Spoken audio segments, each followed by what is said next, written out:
Good evening, Council. Let me welcome each one of you to the work session for Monday, November 9. This is the Town Council work session. Council, we have one item on the agenda. Good evening, Council. Let me welcome each one of you to the work session that is to present, discuss, and consider the 2020 impact fee study from Fries and Nichols. Council, we have one item on the agenda and the recommendation from the Capital Improvement Advisory Committee. That is to present, discuss, and consider the 2020 impact fee study from Fries and Nichols. Council, we have one item and the recommendation from the Capital Improvement Advisory Committee.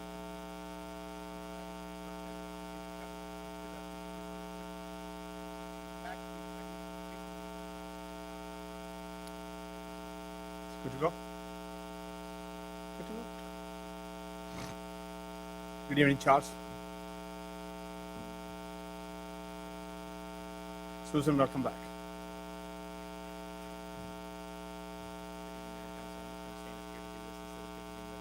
The microphones for a whole presentation. But if you'll pull up the PowerPoint presentation. Tonight we wanted to have a follow-up discussion to the work session that we held at the last meeting where Fries and Nichols summarized their work with the Capital Improvement Advisory Committee and the recommended new impact fees. And the sense we got during the discussion at the last meeting was that there may be some anxiety about the amount of the fee. And so tonight we wanted to walk through the projects that contribute to the fee, some of our benchmark cities, how we approach those, how the fees could be lowered if the council wants to lower them, and then also staff's recommendation. We went ahead and put this slide in to kind of give you an idea or sneak peek of where we're headed with this. And so at the end of the presentation, you'll see that staff is going to be recommending that we remove a couple of the lower priority projects from the CIAC CIP list in order to lower the impact fees. And we're also recommending that the collection rate for non-residential roadway impact fees be lowered from 50% to 25%. And so you'll see that the current impact fee, the fee that was proposed by the CIAC, and then staff's recommended fees are all there. On the current impact fee, on the roadway fee, we're currently only collecting 25% as opposed to the 50%. And so we're just proposing to continue that in the newly adopted fees. And so that, again, that's kind of a sneak peek of where we're going. But here is kind of the meat of the presentation. Again, impact fees are charged on a service unit basis. And so for water and wastewater, that's pretty straightforward. Roadway gets a little complicated because it's looking at trip generation and things like that. But here's the comparison just on a service unit basis.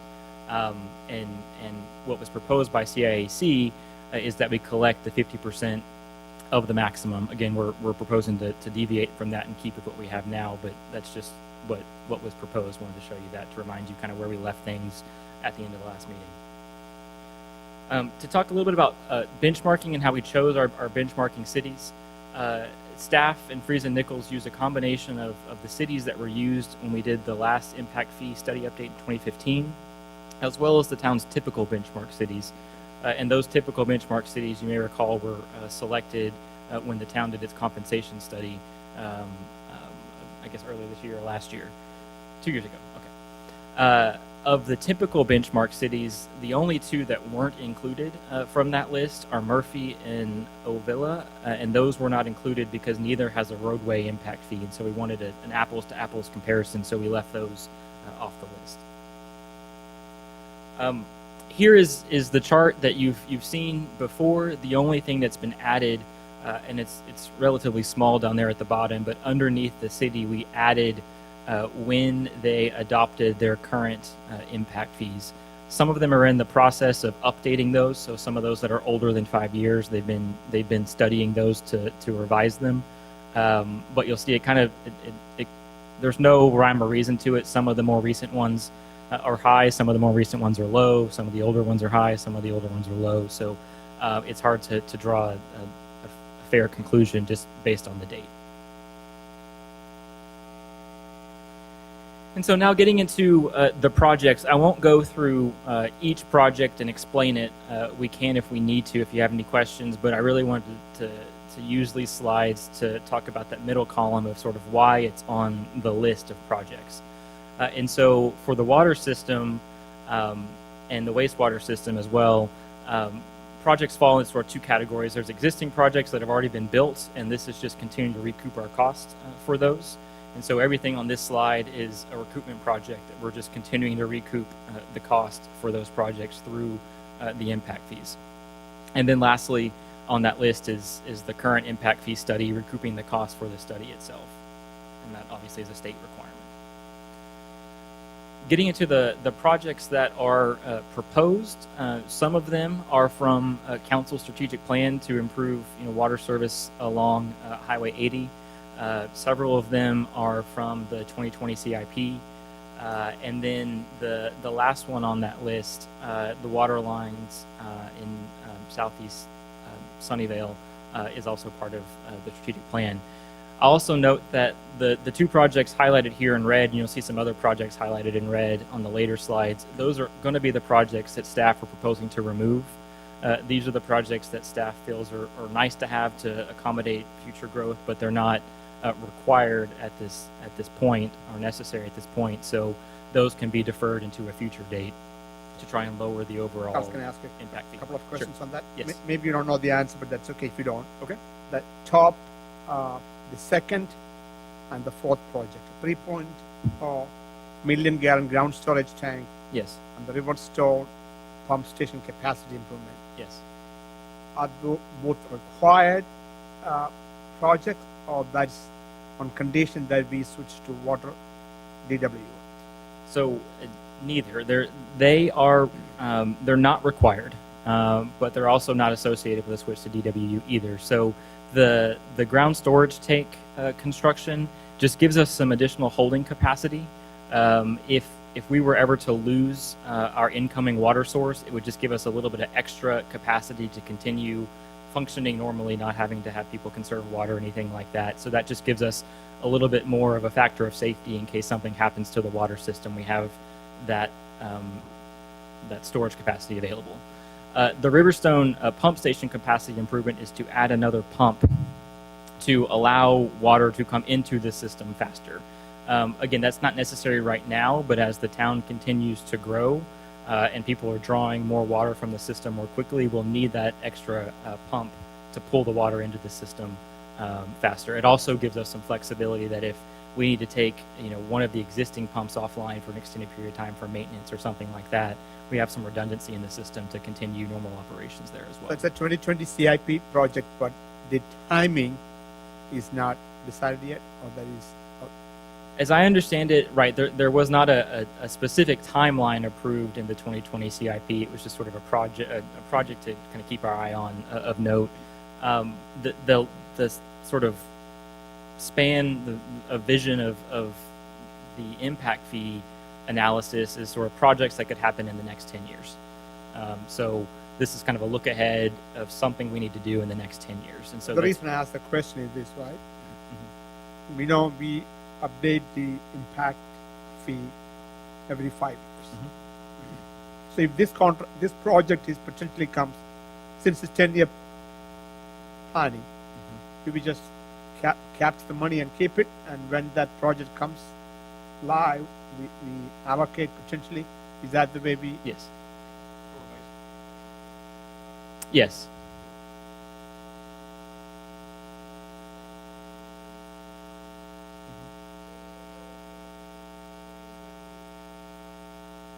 Is that okay?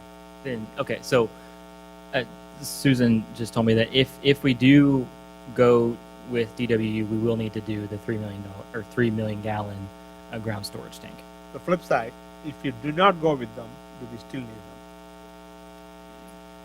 We don't need to. It just adds that extra factor of safety, as I understand. Yeah, and I believe, and if President Nichols can chime in, I think that, because I was kind of questioning that too, like, well, is it there just because of the DWU potential? And then I was told no, that it's there as part of their recommendations for our water system that was done in another study. So, you know, it's there, it's a good thing to have, it's redundancy, it's storage, but it's not a requirement, because there was some question, was it a TCEQ requirement? Remember, Brian, or Charles, we looked into that. It was not a TCEQ requirement, but it is good planning for our system. But I just wanted to clarify that if we were to go with DWU, that redundancy will be required. Okay. And that was one of the things that it's on that list of potential bond projects, if you recall. So the 6 items in black font and the 2 in red, the anticipation is that all this will be initiated within the next 10 years. Yes, sir.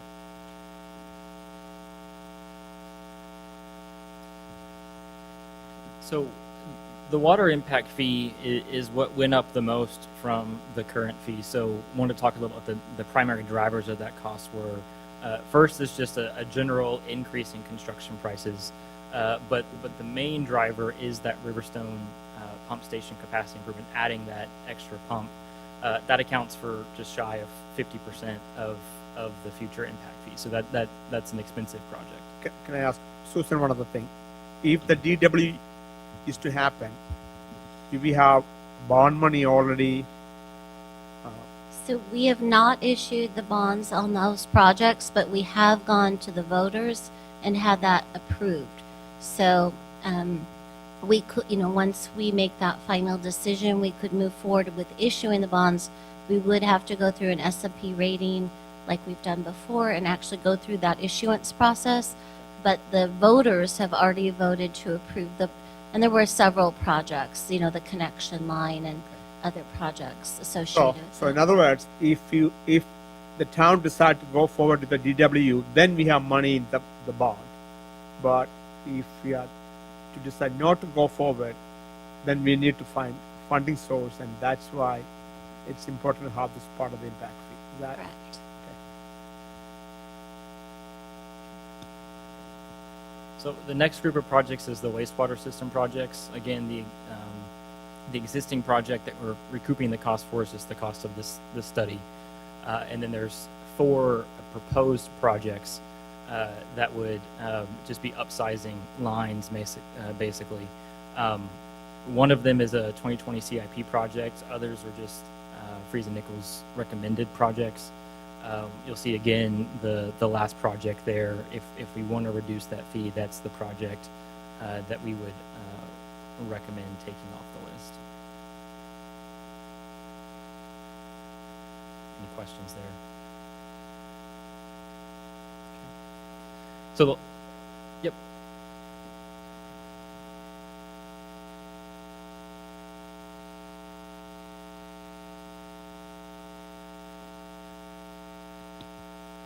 Charles. Hello. Why is it that some of these only have 10% impact fee eligibility and some others have 50% and others are 40% and whatnot?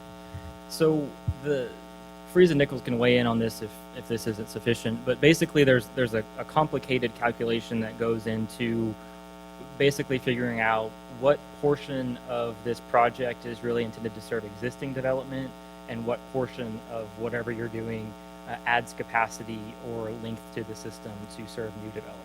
And so only the part that is able to serve new development is impact fee eligible. This is Melissa from Freeze and Nichols, and I'll jump in also on this. But whenever we're building water infrastructure, you don't want it to only last for 5 years or 10 years. So we're sizing it for build out or for something farther in the future, and then we're looking at the percentage of that project that it will be used over the next 10 years, because Chapter 395 allows us to only use capacity or look at capacity that will be used over the 10-year window for our calculations. So we don't want you to have to keep paralleling lines throughout your city and build infrastructure only for the next 5 to 10 years. That weighs into the calculations, and we build hydraulic models that help us determine the utilization of each project on the CIP.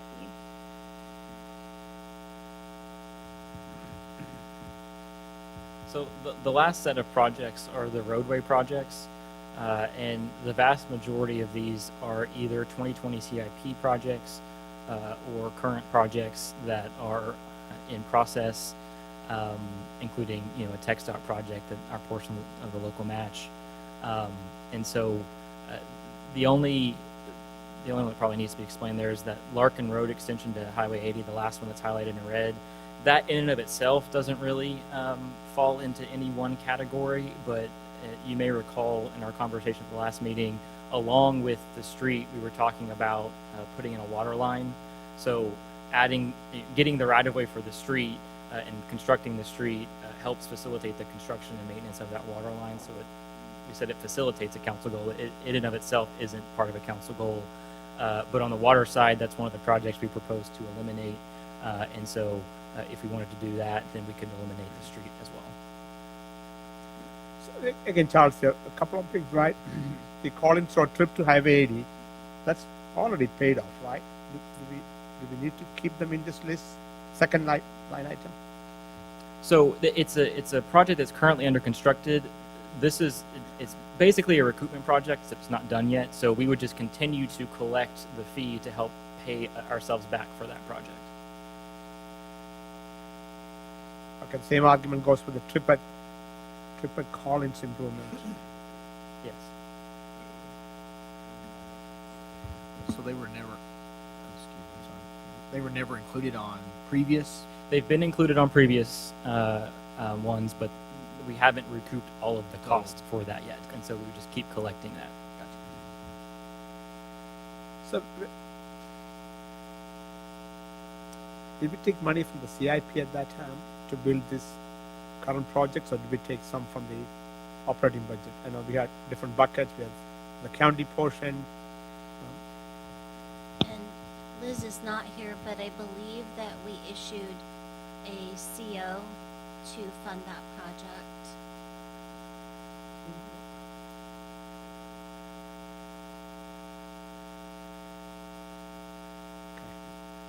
Now that we are not double dipping, right? That's what I'm trying to do. No. Well, this is Eddie Haas with Friesen Nichols. One thing to point out is that the cost that's identified is only the portion of costs from the town. We're not including costs from other agencies, otherwise that would be a double dip. So this is strictly only the town costs. Okay. Right. Understood. Thank you. So, wanted to talk a little bit about the roadway impact fee because although it's lower than the water fee on a per service unit basis, it can actually be by far the most impactful, particularly for commercial development once you sort of standardize it based on the service unit. So, if you look at the CIAC proposed fee per service unit, which was $1,331, and again, assume a 50% collection rate. On a single-family residential home, that's about $3,000. But if you start to move, into some of the commercial development, then here's some examples of what that fee turns into based on the calculation of how you get to it. So drive-through restaurants is $120,000. An office building of about 50,000 square feet is about $175,000. Grocery store about $300,000.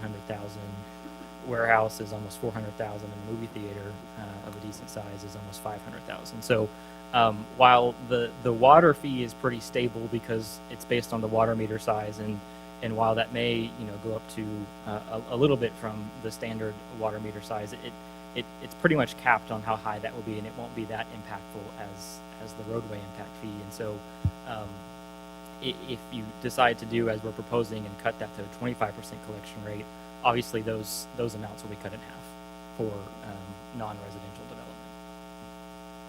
I have a question for you real quick. Yep. Well, it appears those numbers are really high, but if you divide them out by the square footage, 200,000 square foot house, its cost is not much more than residential, right? Probably. And might I add as well, when you look at every single one of those, they would require more capacity, they would require more maintenance, they would require a whole lot more over a longer period of time, such as a drive-through, a grocery store, a movie theater. Therefore, the impact fee that is associated with those might make sense given the impact that they're going to have on the community as well. I just think we have to be careful, though. We're not pricing ourselves out of the market here because while we might can justify it here, if you go compare this to other cities where somebody else could go, and they go, well, it's $309,000, and we say it's justified, but then they can go to Forney or to any of our neighboring cities and get it for 150 before they negotiate with us, then that's a problem. And so I understand what you're saying, but I'm really cautious about these fees and how they impact, especially on the commercial side, Mayor. I'm very concerned about it, and so I'll be curious to see as you move to your presentation, Charles, see what this looks like. Sure. So if there is a concern that the fees are too high and you're looking for ways to lower them, there's three ways you can do that. The first is you can remove projects off the list of the CIP list.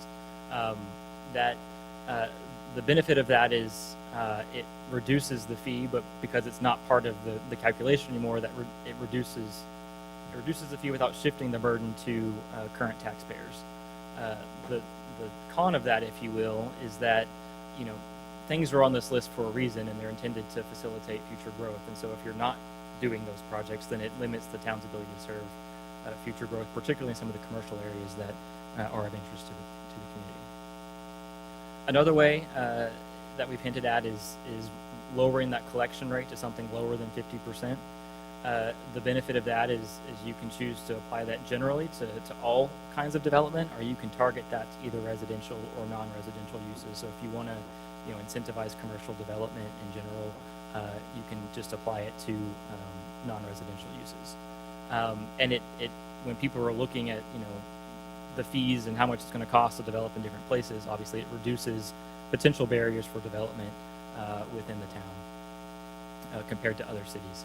But the con is if the project stays on the list and you're just collecting at a lower rate, that does shift the burden for new development to the existing tax base. Another way is to address this individually through development agreements.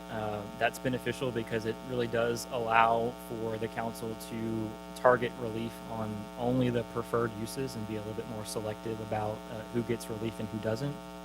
But the risk there is that you're hoping that the people you want to attract sort of take the extra step beyond just kind of looking up what the fee is and saying, oh, that's too high, and moving on to a different community, and actually ask the question and go through the process to ask for that relief. And so there's no guarantee that they'll take the effort to do that before they just move on. And I have like 2 anecdotes of where I've talked to people who put development elsewhere, and they said, well, we were put off by your impact fees.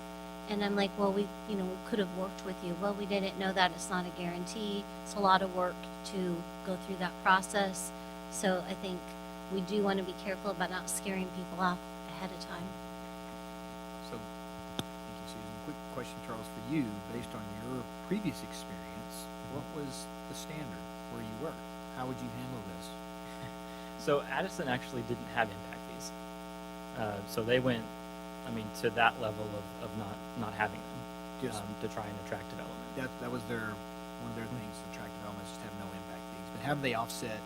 Just curious, how they offset the cost of these infrastructure? Do they just let the citizens absorb it, or through their tax rate, or what? Yes, pretty much. The other difference between Sunnyvale and Addison is Addison's pretty much built out, and so it's different in a growing community than it is in a much established community. When we would do sort of routine replacement projects, things like that, we might go in and as if there's a 6-inch line, for example, we might go ahead and upsize it to an 8-inch line as we're just doing that project normally, because the cost difference in pipe is pretty negligible if you're already doing that project. So that's pretty much how we addressed it now. Like the one on Keller Springs. So, no impact fees at all? 3 categories, none: water, wastewater. Well, let me make a comment with regard to that. I was going to be quiet about it, but if you've got a developed community, then a lot of this stuff is going to be in place. Addison's a developed community. It wasn't 40 years ago, but they've had 40 years to be able to put this together. Tyler's been around for 80 years, 100 years. But I think that if you're going to try to benchmark what to do, you start looking at communities like Anna and Frisco and those areas that have been long rural and relate to those, I think that's the better comparison, the better analysis. Not necessarily overall, but I think that plays a big role in how we go about assessing this. This is a difficult equation to come up with the right answer for, but I think that's a part of what we need to be looking at. Charles, this question might have come up last time. I can remember it. Is it allowed for us to a different rate structure, whether it's 50% based on the type of business we want to attract? In So- other words, restaurants will have this, but if it's something like a pawn shop may have 300% or something. So I've seen it done for residential and non-residential, but I haven't seen it done broken down into specific uses. I've also seen it broken down into sort of geographic areas. So if there's an area that the town is really trying to encourage development in, they may grant relief in a particular area. But I haven't seen it as specific as if you are X business type, then you get a lower rate. The reason I ask is, I agree with Mr. Finch. Got to be careful about how much we tax the new commercial.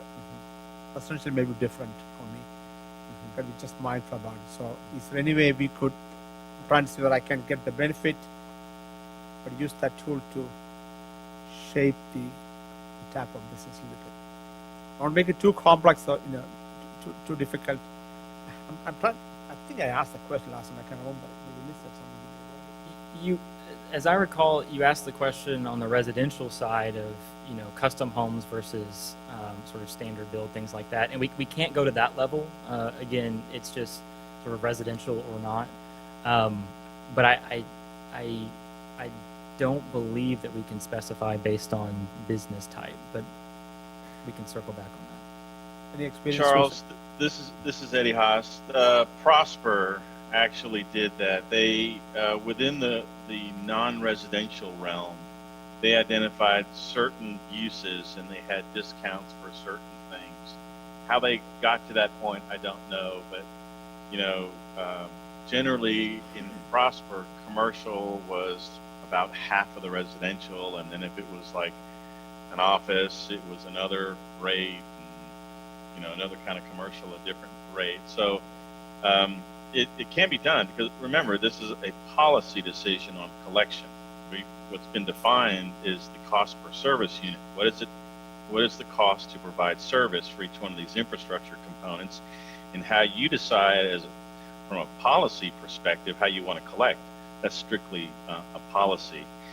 One thing I would caution you on is remember, impact fees. It's just a finance mechanism. It's not an economic engine or anything like that. It's just simply quantifying what's it going to take to put this infrastructure on the ground. So, and that's what's been calculated and documented to date in that cost per service unit from which you're considering. Yeah, but thank you, Ed. But I think I was listening to what maybe Susan said earlier. Could this incentivize someone, a good potential business, not to come, right? Or if that's the case, even though it's a financial tool, that may become an economic impact. That makes sense.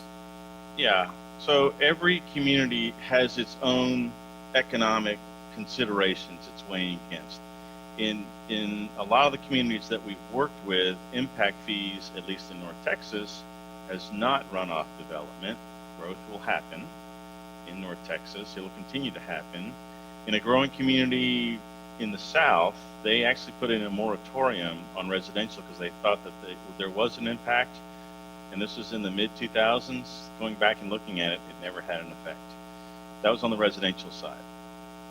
Obviously, on the non-residential side, the commercial, there's all the other factors that come into play. Economic development strategy, revitalization, all those things. And so those are discussion elements that impact fees is simply a line item in the discussion. And Charles is going to have a wrap-up slide here about developer agreements. and through that process. Appreciate it.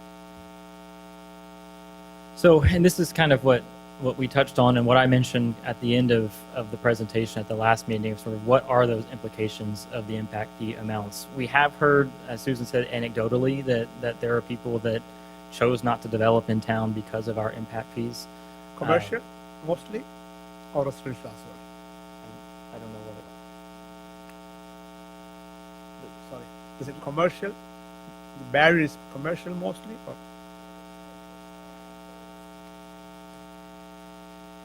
The two anecdotes that I heard were both commercial development, and that it just made them look elsewhere.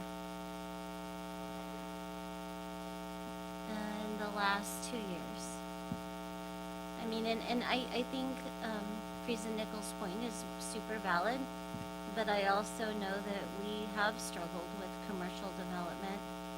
And I mean, just look around and go look at Terrell and look at Forney. I mean, it has, some of that could have been our choice too.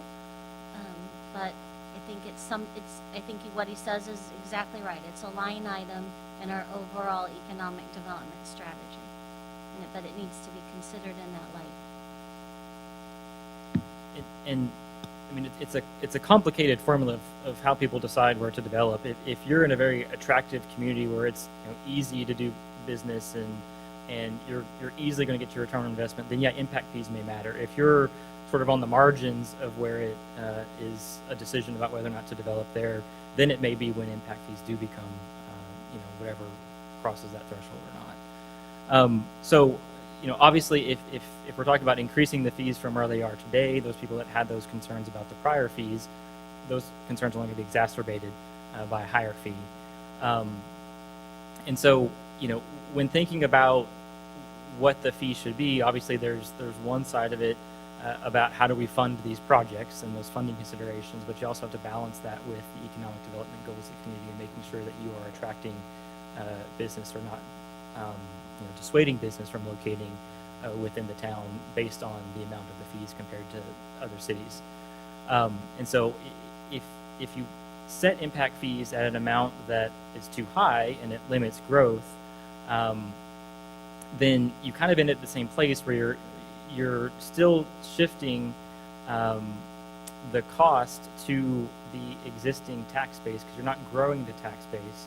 Therefore, as the town continues to incur cost, that's only borne by the current taxpayers. And so the town's getting older, infrastructure's getting older, costs are only going to go up. And so if you're not growing the M&O tax base, you're not pulling in new businesses and additional permit fee revenue, then the additional costs associated with repairing and replacing that existing infrastructure can only be paid for by the limited number of taxpayers you have now. So that increases the burden on them itself. And so the last thing I'd say is I think we've also heard from some of our economic development targets that there's a need for additional rooftops to make developing in town viable for them. And so again, if you're dissuading additional residential development through impact fees, that's also going to make it more difficult for us to attract some of our economic development targets. So we wanted to show what contribution each project made to the overall impact fee. However, this is sort of a situation because of the formula that's used, the sum of the parts doesn't necessarily equal the whole.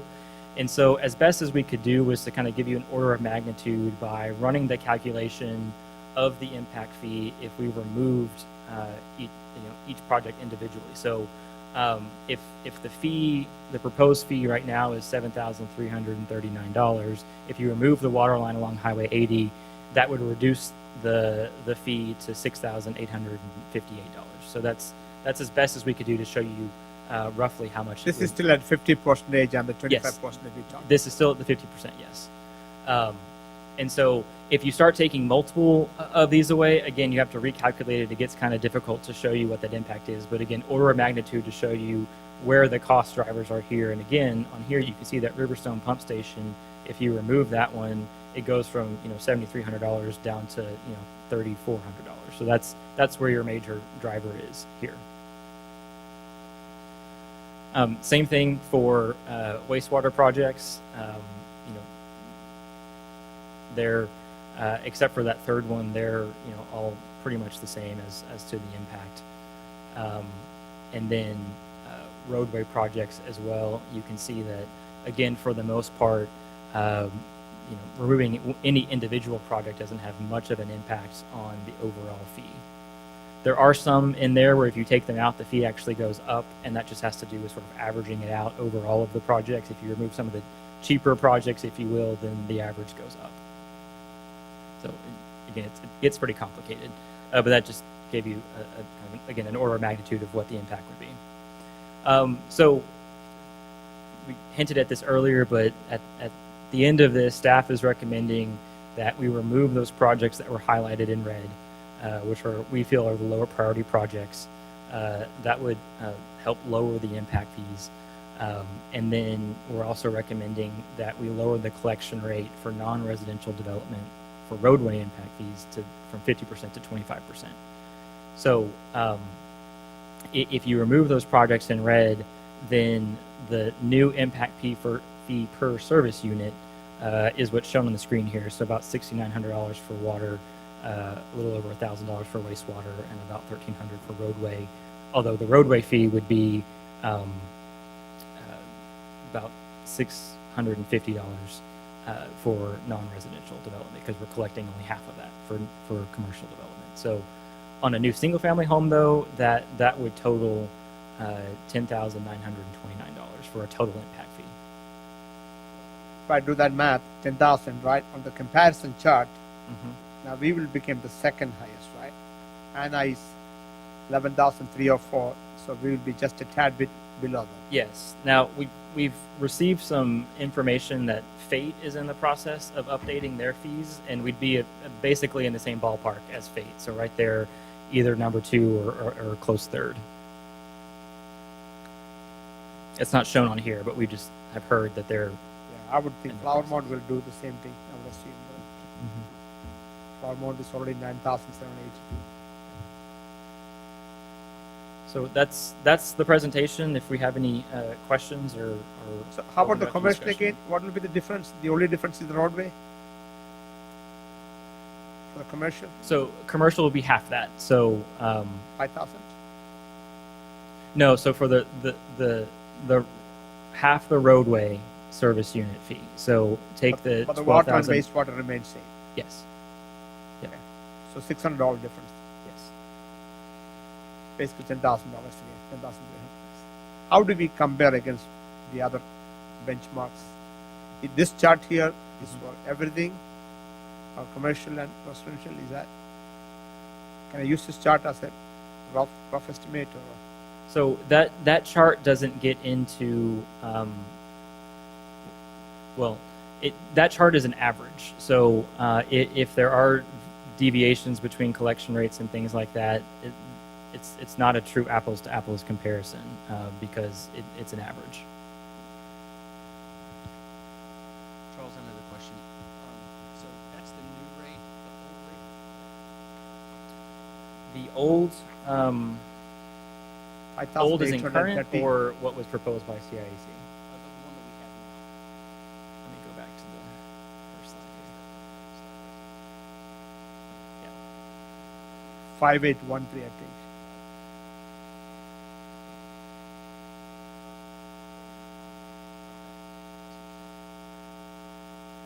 If you look at the bar chart, you will see that. You're talking about To the base, there you go. this one? 5813.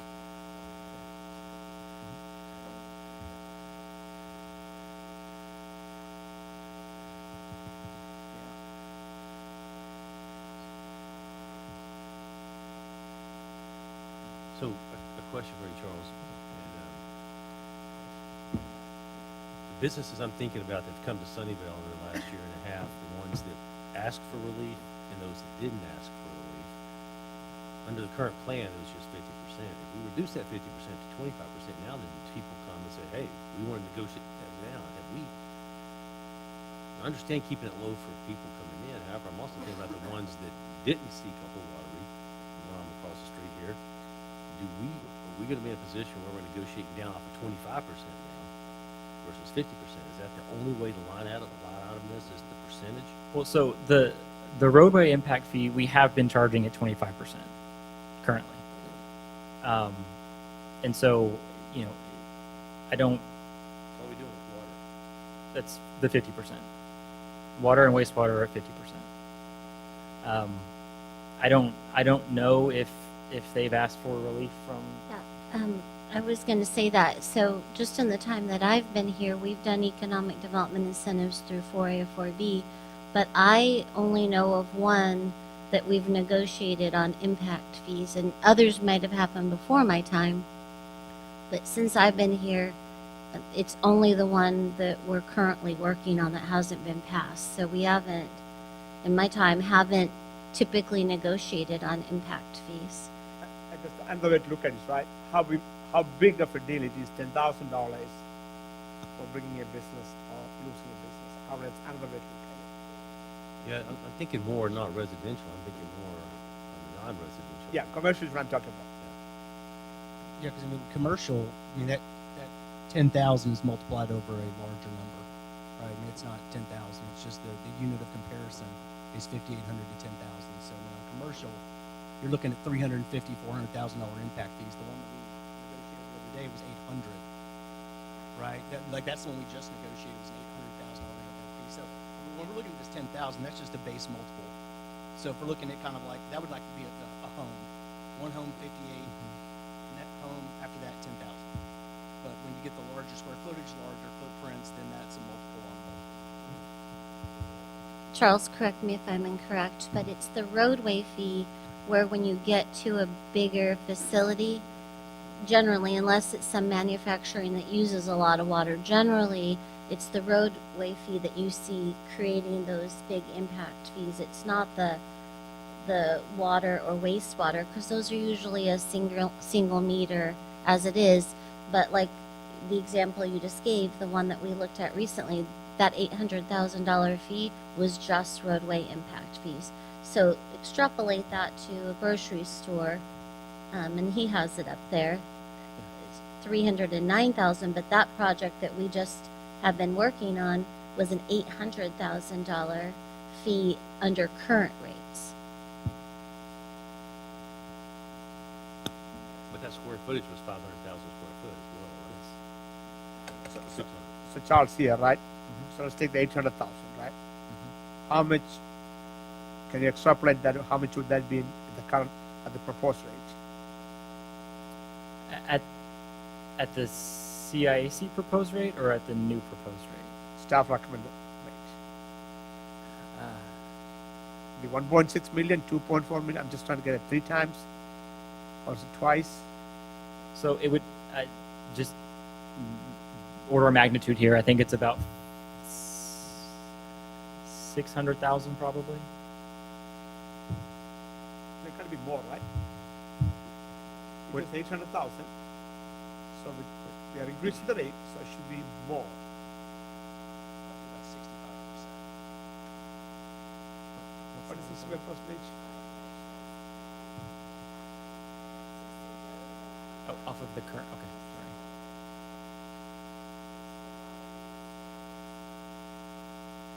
sorry. 800,000. Do you recall the breakdown is between water, wastewater, roadway, or is it?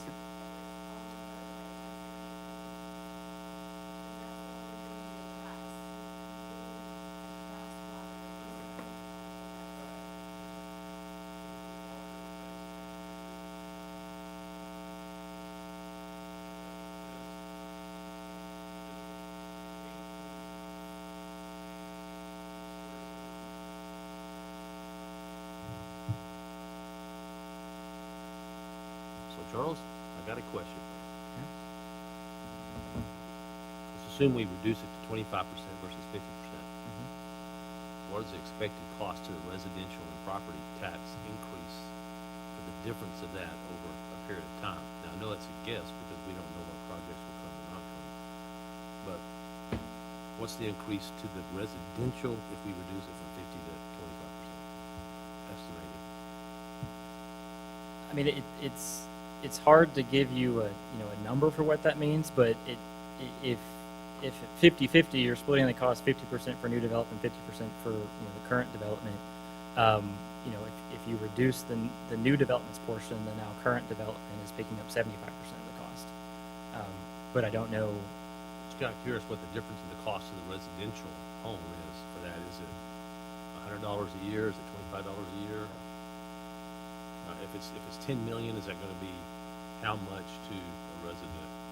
The difference of 25 versus 50. This is really tricky, and Charles, forgive me for interjecting, but I just want to share this thought. It's very difficult and to really compare that, because you got to remember, when you get that business, now you have all that property tax coming in from that business. Remember, I think Burton had shared with you what we projected those to be on that one very large project. You have all the property tax, and then if it's a business, you also have the sales tax that's generating. So all of that is going into the general fund to take care of not only maintenance, but those costs that you're talking about. So, I mean, it depends upon the business on how much they're generating in property and sales tax. But all that goes into the general fund and can be used for these project costs, or it can be used for M&O maintenance of our streets and our wastewater systems. So it's a very difficult calculation because it depends on the businesses that are coming. And we already are doing the 25%, correct, Charles? Yes. So our recommendation in the staff area is to continue with the 25% and not go up to the 50%. Yes, sir. Just the Only on roadways, Just not roadway, just asphalt, for only commercial. on roadways. Because that's really the big change. Water is, and wastewater is minimal. So yeah, if we didn't have the 25%, that project we've been discussing on the other side of the freeway would have been, what, $1.6 million in impact fees for roadways. So I'm assuming there is a requirement for us to post our base fees, right? Is there any requirement or restriction on what else we can say about that? Like, hey, come negotiate with, I mean, whatever language we use, is there a way we can say that? Yeah, I mean, sliding scale depends on it. I mean, I'm just throwing it out there to say, is there a way for us to be creative in how we communicate to businesses that we're open for business? This is our base fees, but we are open to negotiate. And I don't even know if that's legal, but I'm just throwing it out there to say, I don't know. I don't know what I don't know. Can I make Help me a out. comment? I don't mean to step on your own. I'm going to take off my engineering hat for what engineering hat I've got and put on my marketing hat. I've never worked for a company. I've never been a part of a company, and I've typically always worked in manufacturing. And I've never been a part of a company that lasted by reducing their price in order to increase sales. It's not the way you do it. You do it through marketing. You do it through advertising. You do it by positioning yourself appropriately. Now, this is in fact, if it's the scenario where you're not so way overpriced out of the market to begin with, I mean, that stands to reason. You have to look at it that way. I'll give you an example. I worked for a company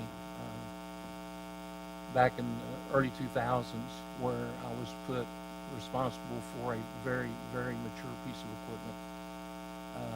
Had been around for 40 years. The only way they could seem to sell that piece of equipment was, before I came on board, was to lower the price and lower the margins. They were struggling to get 25 and 28% margins, which in manufacturing doesn't work. I did nothing more than reinvigorate the product through customer service and marketing type strategies to where the company was asking me a year and a half later, how are you getting 45% margins? It's all about how your customer service and how you talk to people. And we do have a reputation, and we have a major reputation to overcome. I think that's got to be taken into consideration and is a part of the big picture of what we're talking about here. I don't think we can pick, and we're asking the right questions. By all means, I don't mean to say that we're not. But I think we have to think about a whole lot more than what we've been talking about here before we can. It's almost like this whole presentation is getting into the weeds of the big picture of how we arrive at the decision. And, you know, if I understood it correctly, the 25% part of it, Charles, is not a change from what we're doing. In fact, staff is effectively recommending no change. And by doing that, I think it just goes to stand to reason. I mean, we've really not had, except for over the past 3 to 4, maybe 5 years, we've really not had a real economic development team. We've had a lot of people come through here, but I don't think we've ever really had somebody. We have a couple of things. I don't think we've ever really had somebody, although they had the credentials. I think we have people now. I think in the more recent past we've had the people. But we've also got this hurdle, and Burton and even Susan to this point can probably see in just the short period of time that y'all been here that our hurdle is not necessarily always that aspect of it. It's the aspect of rooftops. It's the aspect of who Sunnyvale is. It's the aspect of it's all about location, location, location. You know, as I've said before, Saj, you've heard me say it, we're this island sitting over here that for so many years people said no, no, no. And I never really said it. I always knew that we needed to grow. Now, that doesn't mean I'm necessarily happy with where we've grown to today. I think that, and I've said before, managed growth is what's important because that's how we get to where I think most people in Sunnyvale wanted to get to. You know, it's about why is it people wanted to move to Sunnyvale and they get here and they realize that we don't have things that they wanted. Why'd you move here in the first place? You know, there's a reason why we were such a good place to move to, and it's because we worked hard. Our forefathers, not just Saji and I, who have been here probably about the longest. It wasn't just our forefathers, or it wasn't just us, but it was the people that have come in years prior to us who tried to keep their foot on the brakes just enough. But we've got a lot of baggage that comes along with that. That's not even necessarily a marketing aspect of it. So I just wanted to get that out there. I'm not saying what we're talking about in pieces of the questions that we're asking right now are the wrong questions or thinking the wrong way. I think that we just have to realize there's a big picture here that comes into play as to why some of those anecdotal situations may have come up. And it's not just necessarily because of impact fees. That it's a good reason to say, well, we just didn't like it. Or it's also a good reason to say, oh, I didn't know we could do that. That's marketing and sales. And that's what we've got to be doing a better job at. And it takes a long time to get that baggage unloaded. And I think we're beginning to turn the corner, at least in the 4 to 5 years I've been here, that once we get that corner turned, it's not going to be, they're all going to be, you know, wagons east or wagons west coming to our front door. It's still going to take some time. I think we're moving at a good rate right now. And there's another component that goes in, this is what I started to say a minute ago, is that maybe sometimes by having that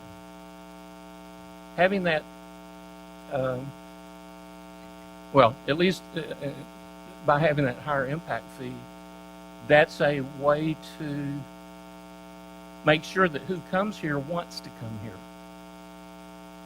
we've got to look at that side of it at the same time. Anyway, I wanted to ramble because I think we need to take us some more time. But I thought it was some good thoughts to maybe think about. Good thoughts, good discussion. Freeman, I'm just going to start from here.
Excellent thought.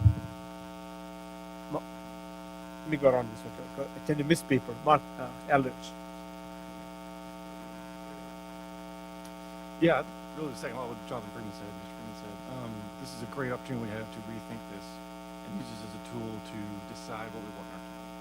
You know, I'm the same way. I'm not really that worried about residential impact fees. If you're talking $4,000 increase, $6,000 increase, that's 1% on Somerville. That's not going to change these guys coming here, right? They'll just tack that on to the cost of the home all the day. For commercial stuff, I think we have an opportunity here to get, to your point, Saj, you were talking about earlier, we use this as a way to start, you know, kind of sales, moving us towards the kind of business we want to attract, right? Just don't do a blanket reduction, right? But start saying, hey, let's really kind of groom what we want here in Sunnyvale, right? Be really thoughtful about it. And this is that chance. So I think we need to have a discussion about what we want to attract here, you know, how much of it do we want to attract, right? What's the right point, right? We've got to be careful. Jonathan's point, we step on the gas, and we look at 40, right? We don't allow anything to happen. We'll stay right where we are forever, right? So we got to find that right point we want to be at, right, and be thoughtful about it. So, Good thoughts. Thank you. Mr. Kevin? Yeah, I've been enjoying this.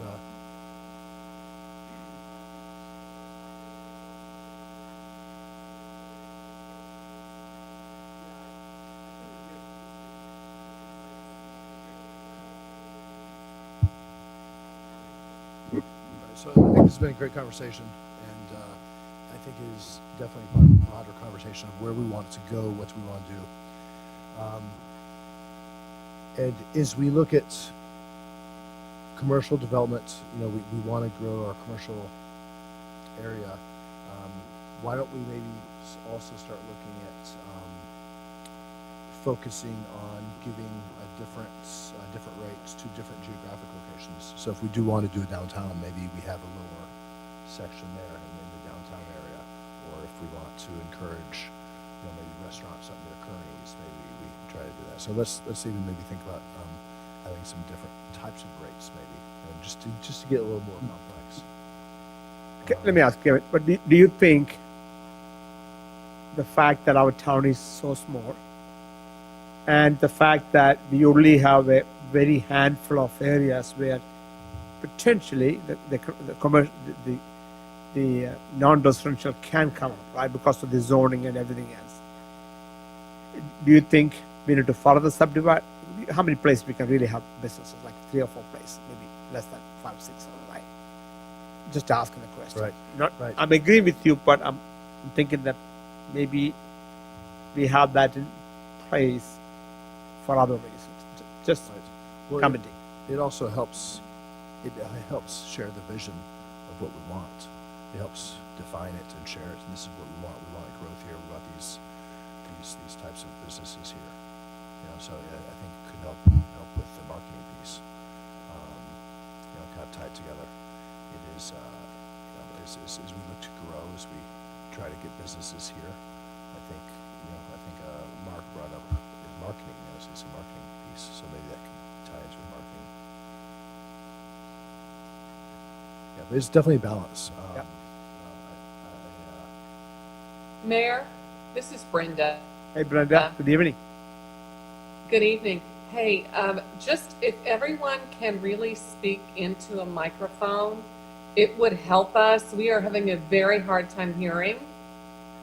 So we got a little bit of Councilman Clark's conversation, but none of the 2 prior to that. And Mayor, we can hear you very clearly.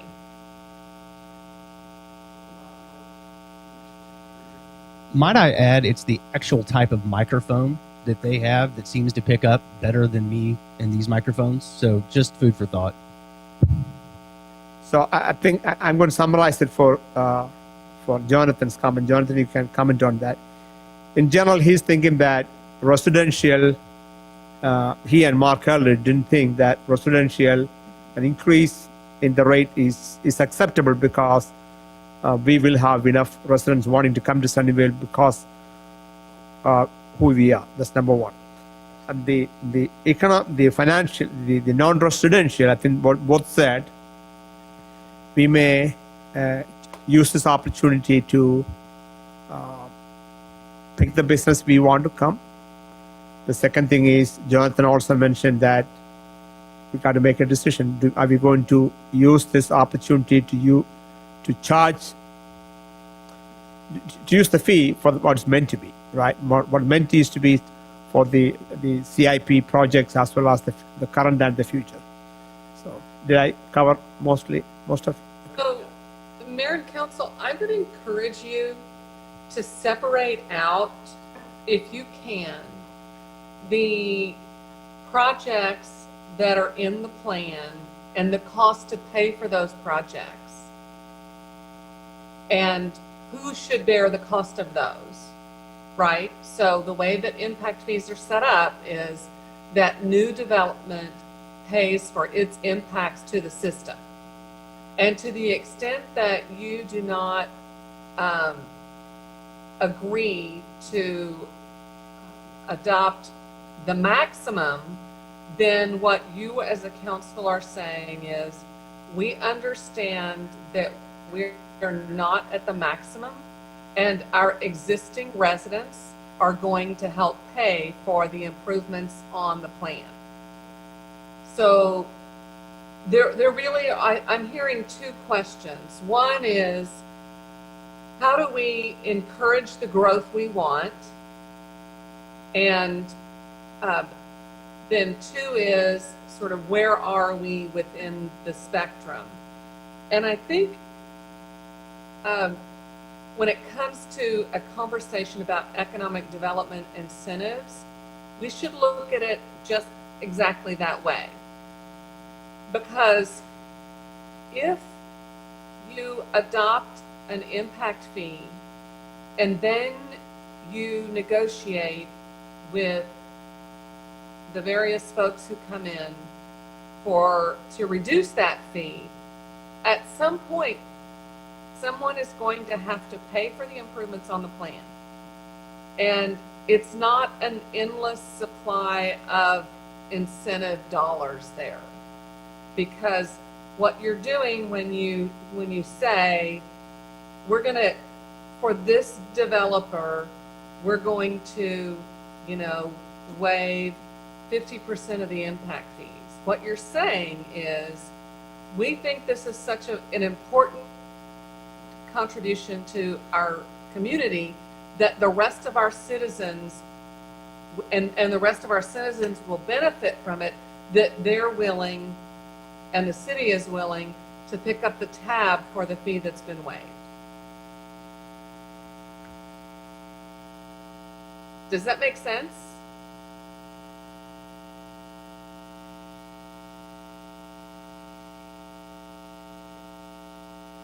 Was I on mute?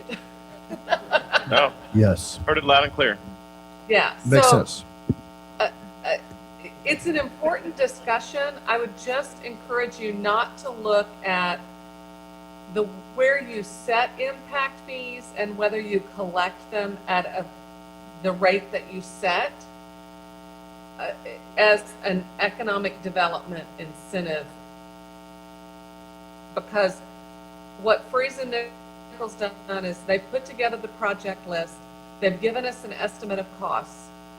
And anything that is not assessed and not collected is going to come from either the sale of bonds supported by the general fund, interest and sinking fund, or out of the general fund. So it's an important, this conversation has long-term consequences for the provision of public infrastructure. So Brenda, let me state something just to make sure I understood. You're suggesting that council consider the list of the projects to make sure that it is comprehensive enough for the future growth. Is that, or are you suggesting that perhaps there are projects which are not necessary in this list? Yeah, I think you have to look at the project list. I mean, Eddie, correct me, but Friesen Nichols has given a project list that is complete. There's nothing else within the 10-year horizon, is that correct? There were some other considerations, but there would have required some thoroughfare plan amendments. But the starting point for the road component was the previous impact fee CIP. Mm-hmm. And if there was excess capacity still where we can collect on those projects, then it was retained in the program. All those we see as beneficial to the growth and development of Sunnyvale. True, Larkin, that was more of a strategic kind of project consideration, how to enhance US 80 corridor development. If now's not the time, you can always add it later.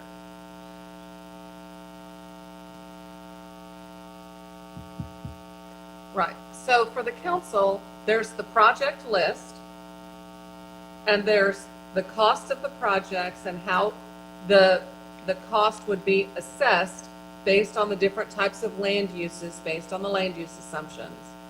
And then whether you want to assess it at the full rate or at some percentage of that rate.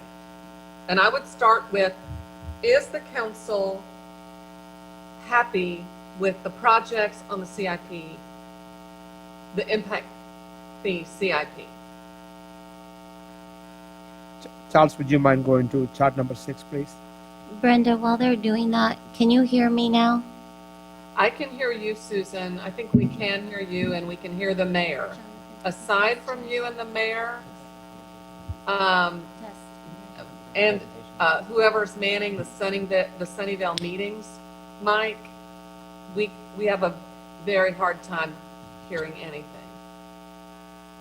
How about me now? Can you hear me? You're fuzzy to me. Is he fuzzy to everybody else? I'm literally Yeah, it's a got my little- mouth it's a little on the better. microphone. Yeah. I'm not sure if there's any way I could get any clearer than this. Oh, it's all right. We certainly don't have the video feed. We just have the Sunnyvale logo. And you now, Eddie. You're on my 72-inch monitor. Oh, now you're bragging. That's No, I'm just quality. teasing. That's quality video there, Brenda. Yeah, no, it's Awesome, my thank 15-inch laptop. Tell you what, before the next person speaks, we'll do a sound check. How about that? Yeah. So, Mayor, not very clear from you. Not clear from me? No.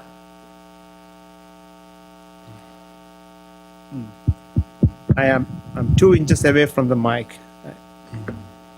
Yeah, I think for you, if you back away from the mic or turn that down a bit, we can hear you clearly. How about now? It's better. Can you back up a little more? How about now? Much better. Okay, got it. Thank you for clarifying. Thanks for, if any of us are not clear, please call us out. That way, we will adjust. So let's just look Right. at what Brenda's recommendation. Brenda, thanks for recommendation. So the 8 projects here, or 7, are all either done, we are trying to recuperate the cost, right? Right. There's no discussion here. Well, I mean, there is the discussion to the point that if the council wanted to decide that we no longer want to recuperate these costs and we just don't want to pay ourselves back for these projects, yes, that's a decision that can be made, but I don't know if. But I thought the question was, at least I thought what Brenda suggested is, the projects in the list are appropriate for the future. Right. Correct. And Larkin is a new project. So that, Yeah, but let's come to the next one for a second. Example here, right? Go to the next chart, please, Charles. If we could see the Yeah, here, right? slides, that'd be great. So if you look at the water line, the 1, 2, 3, 4, 5, 6. We don't have anything but the Sunnyvale logo.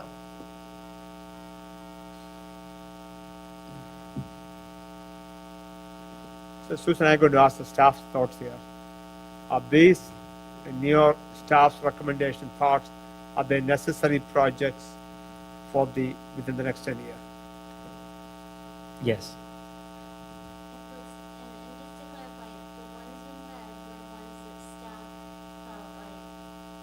Yes, I'm talking about the 8 of them in the black font.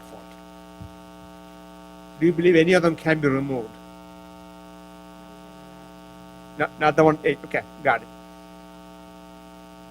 So the 2 things I did not know was the 3 million gallon water tank and Susan, you clarified that that's required for the future, right?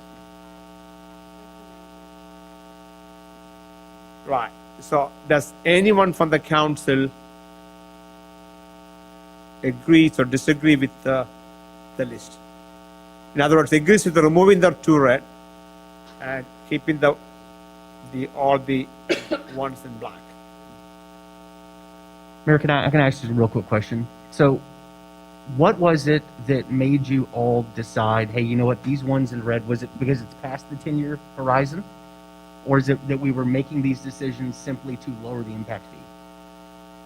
Because, like, knowing why you want to remove them from this list might help me in deciding whether or not I want them removed for the list or not. I mean, if it was literally, hey, I just picked the 2 that were the lowest so that we could lower the impact fee, maybe I still want them on the list. But if If it's like, hey, you know what, honestly, this is probably 10, 15 years down the road. Like, this is just something we thought maybe we slide in there on this one. This might be better suited for the next one. I might have a better, chance to make a decision. Right. Again, I don't remember the Highway 80 to Larkins Road projects discussed. Maybe it is a meeting I was not present. Mhm.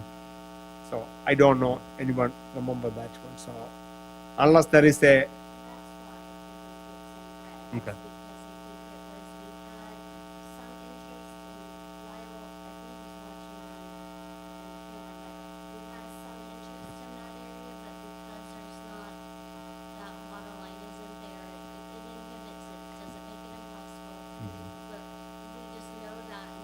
If someone is talking, we cannot hear.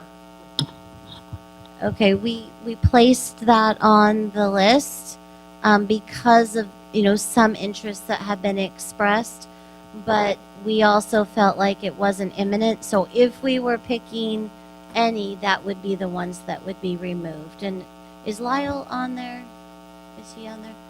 If Lyle, if you have something to add to what I said, please do so. But that's why it made the list. It's on the 2020 CIP for that reason. But again, if and I think Councilmember Freeman, you are correct. We were looking at, okay, is this really imperative? Will it stop development? If somebody comes, it would probably help. But we felt of these projects, it was probably the lowest priority. So same with the next one, right? 50-50. Same with the next one? Yeah, the red projects, that's how we felt. And so we were trying to, if we wanted to lower it without potentially harming the community, these would be the ones we would remove. Thank you, Susan. But Yeah, how Susan, much of this an is impact- Lyle. If you can hear me okay, but I agree with you, Susan, that was the rationale behind that. But how much of an impact would removing those have on the impact fee? That was in a slide down the way. It was minimal, but some. You go back to the second slide. You know, my support for removing those two are for twofold. First, it was presented as that would be a potential area of growth, and I don't see that as a residential growth because those tracts just sold at $3 million a piece. I mean, at 3 acres a piece for a state residential. So I don't know that the rationale for having those on there to begin with was really good, and it didn't come with council, as I can recall, it didn't come with council discussion. So I'm okay with removing those in red. Mayor, I don't want to get ahead of you, but you were going around the horn and we kind of got stopped at the sound. Susan, can you hear me? I'm not Susan. Brenda, can you hear me? Yes. So let me just give you my 2 cents worth. We're at 25 and 50 now, 50 on residential and 25 on non-residential. This presentation was to get us to 50 and 50. It sounds like we're back at the staff recommendation at 25 and 50. And while we might be able to come up with some other formulas, I'm okay with that recommendation. If you could come up with a formula that targeted certain commercial growths that might be beneficial to the town, as Councilman Clark suggested, I'm okay with that. But in a nutshell, if we're going to stay with where we're at right now, then I'm okay. I don't see that it's hurt the town. But that's just my 2 cents worth, my one vote here. Right. So, but Alan, there are two pieces to it, right? One is the 50 and 25. That is maintaining where we are right now. But I think the bigger piece is, since there's a number of newer projects in the list, our fee is going from 5,000 to 11,000 maximum, or to 10,000 once staff recommends. And I'm So still, we have to make a decision. and I'm still okay with that, Mayor, because that's what the data shows it to be. And I agree with, I think everybody here has said that residentially. I think that Mr. Eldridge is the one that said that $4,000 residentially is negligible to the people that are wanting to move to Sunnyvale right now. So I've got no problem with that. Maybe we can just put the commercial on there too, and I say that in jest. But So, I'm okay with that. yeah, again, out of respect, can we just go through the projects one more time? Okay, we went to the water line. Anybody disagrees with the list? Or everybody's good with the list? This is dead, so I need you to. Good with the list. Good. Okay. If anybody disagrees, please speak up, okay? Let's go to the wastewater for a second. Okay, wastewater. Modified, right, as staff recommends. Our take staff them on. recommended. Yeah, not the red one, yeah. Again, I see the 2020 impact fee counted twice. Maybe it's a negligible amount. I saw counted here and the count other place. Maybe it's a minor stuff. Again, you need to help me out. Or is it 66,000? We spent 33. Okay, whatever. Okay. So again, I don't know anything about the interceptor line along Sundre. I had no idea. Staff, you should tell us how important that is or not.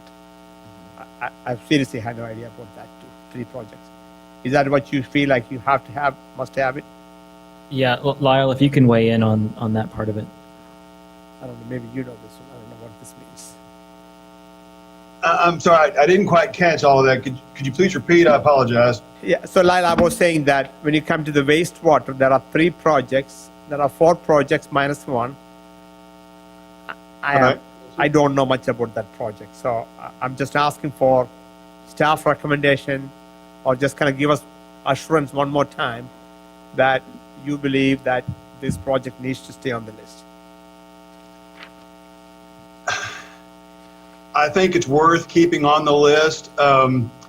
These are projects that definitely will help the town moving forward. You know, when they're going to actually get constructed, as I said, I mean, it's intended to plan for future development. If we just decided we wanted to get rid of that Lawson lift station, force main, and interceptor, again, I mean, that's the one that seems to me the least likely to have a benefit to the town in the next 10 years. But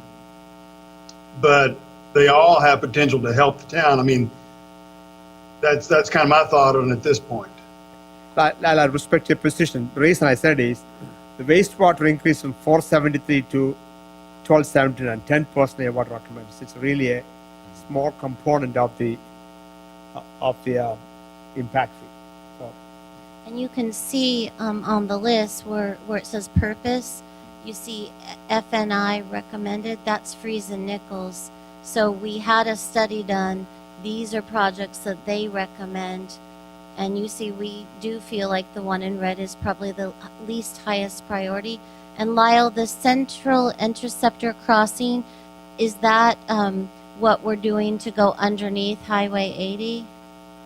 Well, it's that entire project, including the crossing under Highway 80.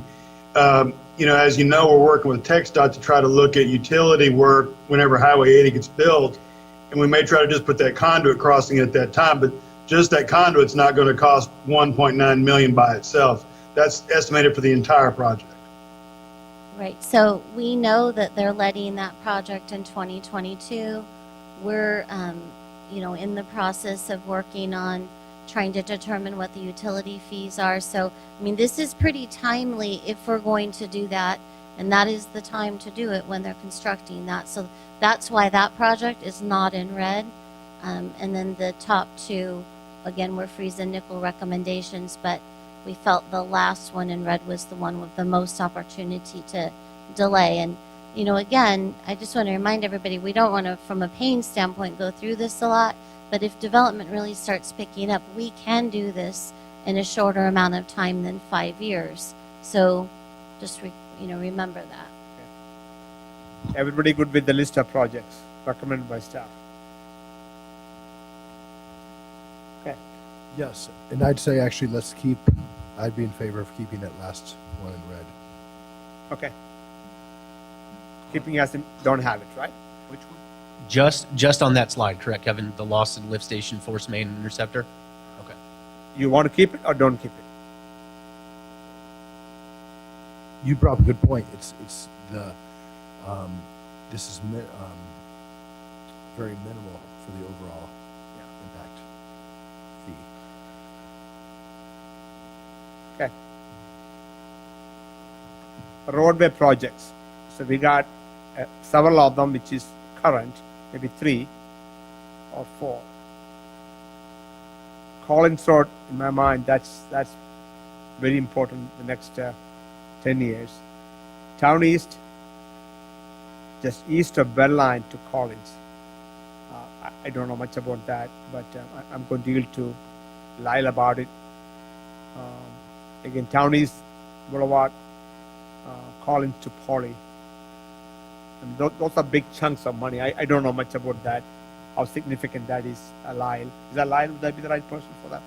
Lyle, can you comment on those Town East two Town East projects? I'd be happy to talk about those briefly. both those sections of Town East are on our current CIP list, although they're not at the top of the priority list at this time.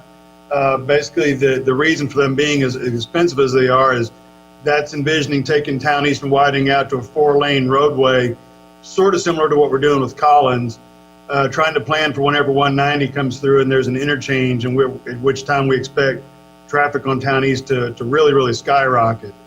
But, again, I mean, they might not be constructed for a number of years to come. So Lyle, do you think if we have to offload one project, that could be one, or you feel that we need to keep that? I'd be somewhat reluctant to offload it, just trying to make sure, just in case TxDOT starts moving forward faster with 190, trying to hedge our bets a little bit. I mean, yes, it is a large project. I agree with that. I'm just a little bit worried about being caught sort of flat-footed, if you will, if there's a priority change in Austin about that 190. Okay. Mayor, Yes, sir. I'd like to say I agree with where Lyle's coming from.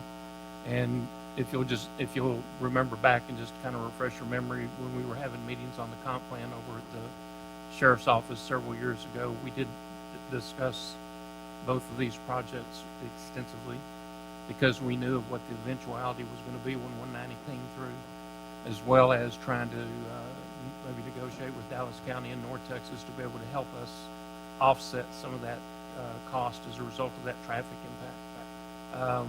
At the same time, I think this number, and Lyle, you can tell me if I'm right or not, this number represents the full value that would have to be paid to redo those. It does not represent what we may be able to get some sharing with, but I think building it in now allows us to begin to recover cost or recover dollars, have a bucket with some money going into it, so it doesn't hit us so hard in the future when it does begin to happen, not knowing who we might be able to get some sharing of cost with. And that's quite correct. Those numbers are based assuming we would not be able to get any cost sharing. Obviously, if we do, that'll be great, but we're not planning on that. Okay, the next two, Barnes Bridge and Jobson, I think we all talked about that multiple times. Long Creek at Clay Improvements, I don't know much about it, but that's a small dollar. Okay.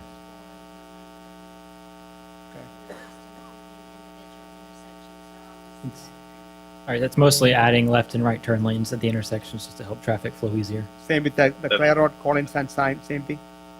Yeah, Barnes Bridge, Johnson, Long Creek, Tripp, those are all, I'm sorry, not Tripp. 5, 6, and 7, those are intersection improvements. Okay, council, any discussions or comments about any of the projects listed here? It probably wouldn't be bad to note also, we already removed one project, Collins Road, Town East North to Barnes Bridge, because there wasn't sufficient capacity remaining in that project. So that was an $11 million project removed from the impact fee Yeah, program. I think that was the right decision. Anyone? I think when we're looking at this one, the Larkin Road extension to Highway 80 is one that could be removed. I know that future growth, maybe that section of the highway grows out and maybe having a connector road might be, but I really don't see that as anything that's going to be in the next 10 years. Gotcha. Okay, so I think we looked at the projects. Now it's a decision time. We'll still have 27 minutes, hopefully 20 minutes. So council, can you go back to the chart number 1 for me, Charles, please? The bluff chart, No, go back the very to top. the second slide. There you go. That's it. Okay, council's recommendation is this one. Staff is recommending. So let's take the residential and the non-residential separate. That way, I'm trying to build some consensus, right? Residential, the staff recommendation is $10,000 some dollars, right? $10,930, and the full amount is $11,679. Is that right? if I take the middle column is, that's the my highest, and staff recommended slightly less than that. When you say slightly less than that, is that based on the reduced projects? I Yes. don't think- The removal of Larkin Road from the roadway perspective. Okay. But it also does take out that one in red that Kevin thought we might want to keep as well. Okay, that'll be 1279 minus 1035, roughly $200 increase, right? But that wastewater only has one project, so this, if I take the difference, roughly $200 difference, right? 1279 minus 11. So are we suggesting, are we thinking that we take the last column, 6927 plus 1279 plus 1290 is what we want to go for residential?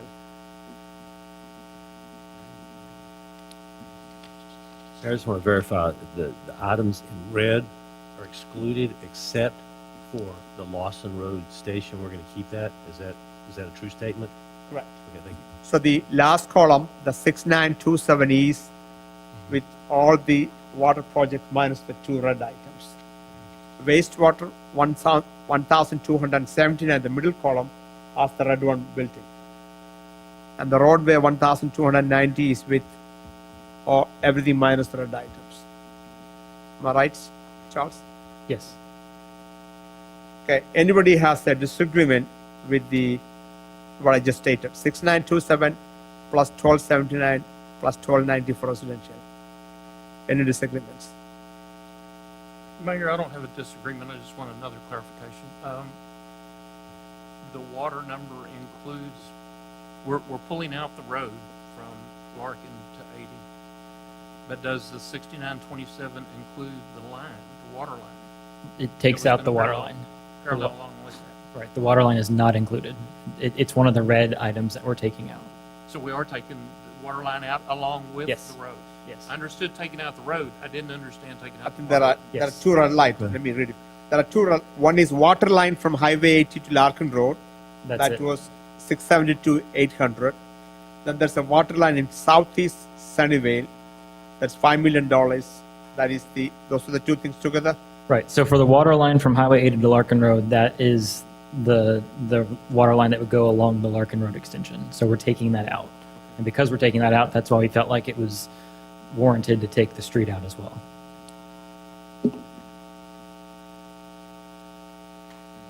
Okay. Everybody good with that?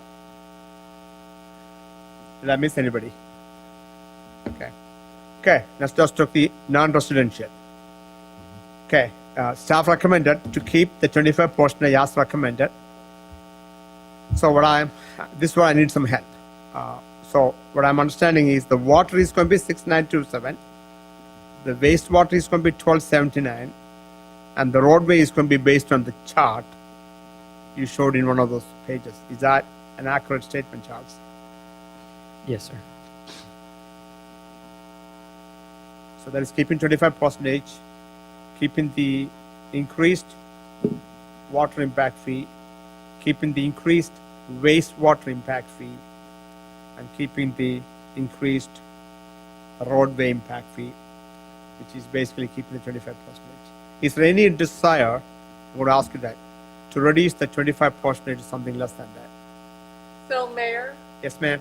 I don't think that you can leave some project on. The plan is the plan, and it applies to all land uses. So I don't believe that you can pick and choose between projects for the different types of land uses. I think the plan is the plan, and what I've heard is that the projects that the council wants on the plan are the staff recommended for water and roadway and the committee recommendation for wastewater. So We can do that, but we have to do it for everybody. Brenda, percent that you- Brenda, I think right now we do 25% for non-residential and 50% for residential. So I'm you, not talking about the percent assessed. Okay. I am talking about the projects in the plan. yeah, I think, Brenda, I think we are on the same page.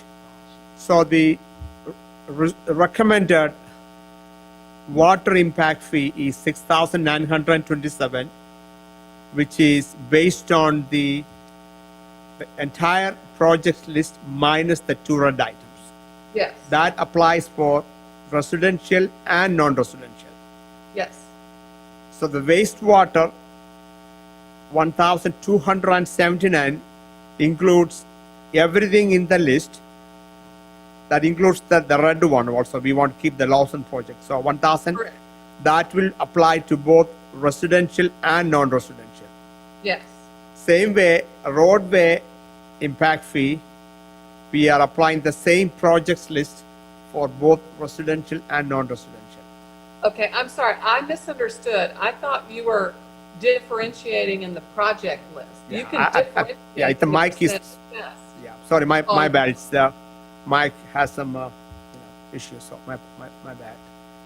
So with that, I want to come back and ask council one more time. The 25% is what we have. Is there any support to go down on that? Because roadway is going to be the biggest number. Is there any desire to bring that down to some other number to attract business? Just for non-residential.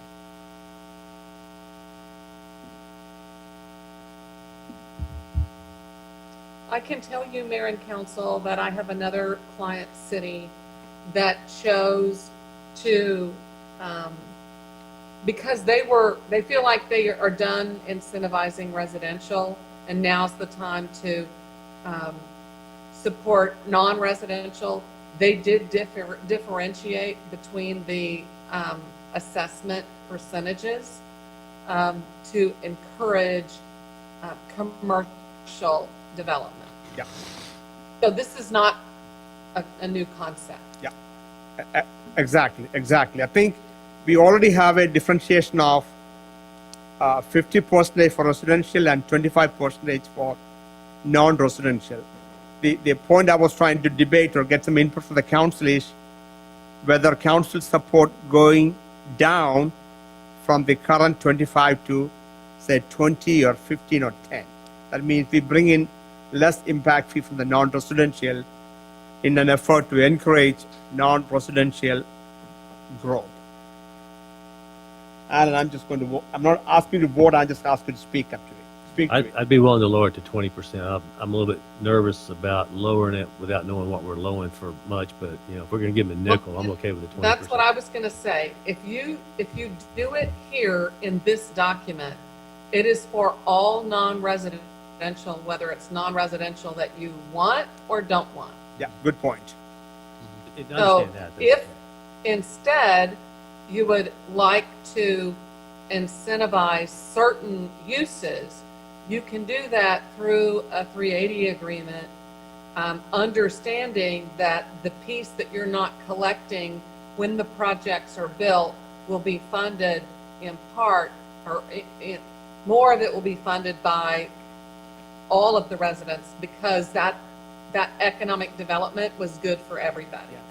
So Brenda, But I think, yeah, I If you think, do it here, you can't distinguish who you want to give it to. my apologies. I think we understand that, but the question we are trying to debate is, we know that the 380 agreement vehicle is available to us, but how do we advertise that? Or will there be people walking away just by looking at the number and say, "Ooh, this is too high," and walk away? Or is there any way to advertise like Mr. Finch was talking about? In the document, I know we can have, I'm sure, Barton and Susan and everybody else will call and market. But if somebody just look at the document and walk away, again, I don't know, people just walk away without making a phone call. I don't know the answer for that. I think if you levied or assessed at a percentage, you could put an asterisk and say, for non-commercial developments, economic development incentives may be available. Yeah, I think that's an excellent idea. Put See- that as an asterisk in your document. That's a good. So if that's the case, I'm okay to keep 25%, then put the asterisk. Anybody agree with that? Anybody disagree with that? Well, if that's the case, why don't we just bump it back up to 50? Oh, no. I agree with that, by the way. Let's keep it where we are, right? Okay. Charles, I think you may go sit down. I think we can talk. Okay. So, Hey, by the way, good job for standing for the last 2 hours. Does pretty awesome. anybody not agree with the recommendation made right now? Are you saying seriously, or you just? No, I saw the 50 was kind of in jest, but I mean, if we're literally going to market, like put something there that says, hey, we're going to have an asterisk that come and talk to us. I mean, you miss 100% of the shots you don't take. You miss 100% of the putts you leave short. I mean, you name your analogy. At the end of the day, I mean, you know, again, I don't know if it's what kind of hindrance it would be or if it might not be. So let me give you a simple example, right? The Go ahead. 1-800 projects we talked about. Sure. If I keep everything exactly same, that would have been $1.6 million. Mhm. Just that math. Yeah. And that was at the old impact fee. So what? Not the 3.4 that it would have been on this one. Yeah. Yeah. I think you need to leave some breadcrumbs out there.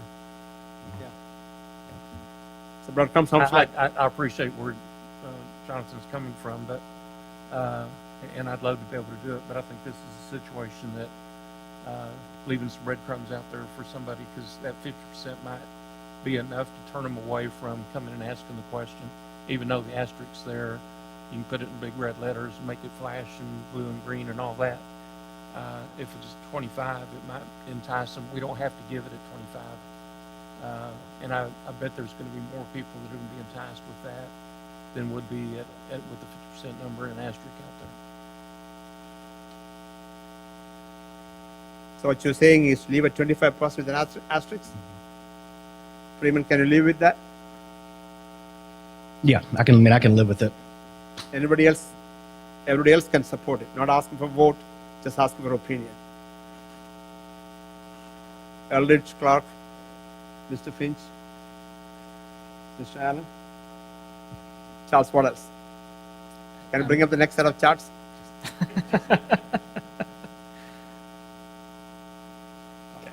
Susan, what is the end goal here? We talked. Yeah, we don't have to take a vote. This was just to get us to the, then we have a public hearing that's already been set. Yes.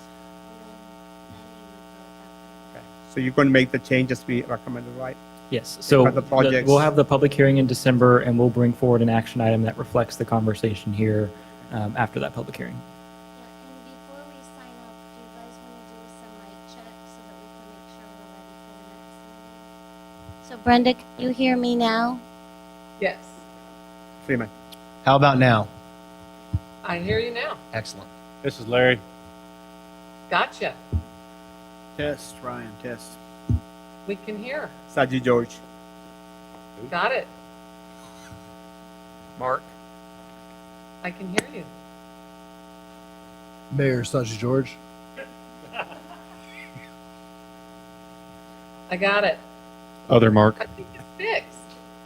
All right, excellent. All right, thanks. Hey, Thank so you. we got to adjourn, right? Don't we? Recess. Thank you. Okay, now time is. Do you want to, hey, Rachel? Do you want to make a call or make a motion or no need to? Okay. Now time is 6:48. So I'm going to recess from the work session for Monday, November 9th. Council will be back on session at 7 o'clock. Back in session. Thanks.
We're going to? Okay, good.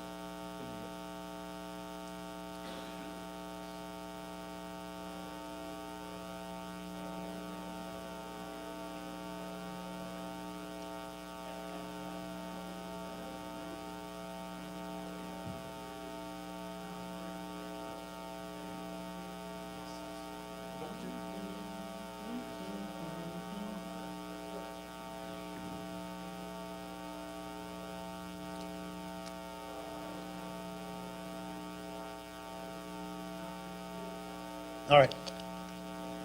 Got your second dinner going on there?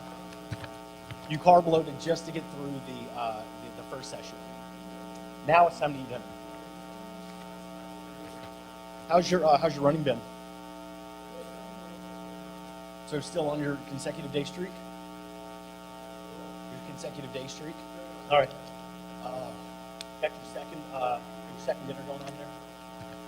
You carb loaded just to get through the first session. Now it's time to eat dinner. How's your running been? Okay. So still on your consecutive day streak? What'd your number get up to? Consecutive day streak? All right. Got your second dinner going on there? You carb loaded just to get through. Now it's time to eat dinner. How's your running been? What'd your number get up to? All right. Okay.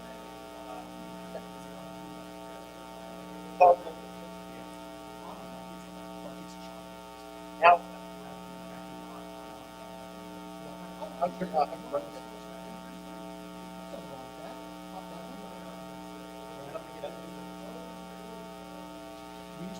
All right.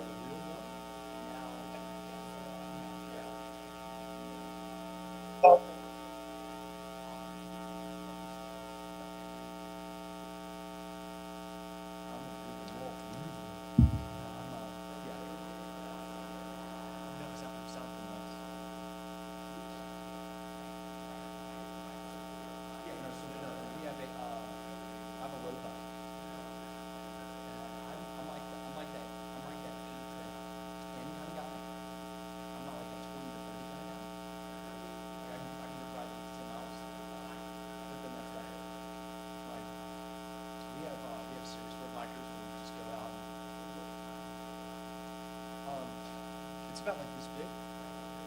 Like this big. The wheels, like honestly, like I have to almost kind of jump to get on it.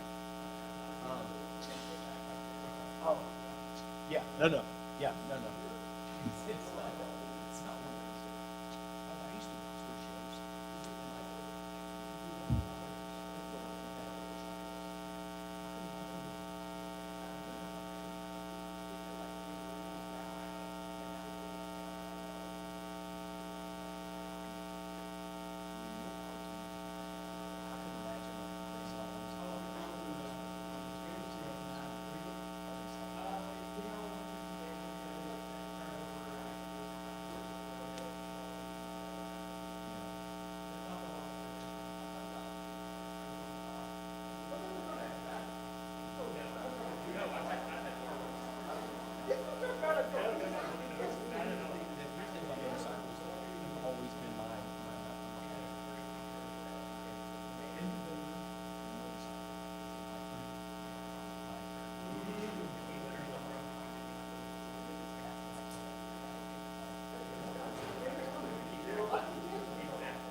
I don't.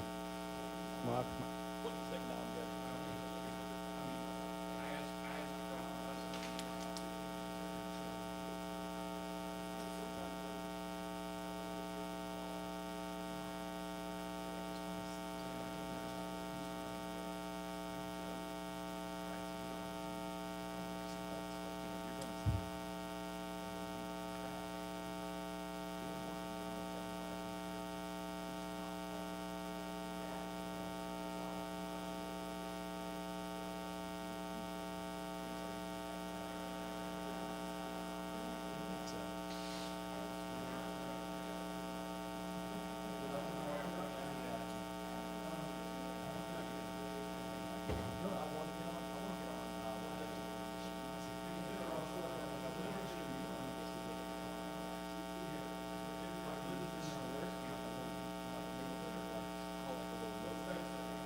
Dude, it's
I know, they helped a lot.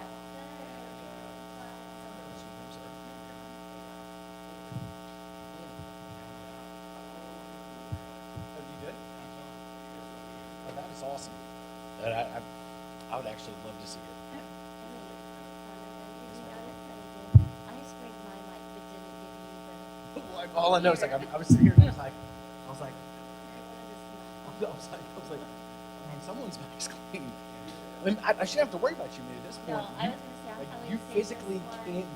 Yeah, I'm gonna save this one in the building, but yeah, you can. You're like, that's good. I'm like all worried about myself, kind of selfish. No, it's so. Ready, Mr. Allen?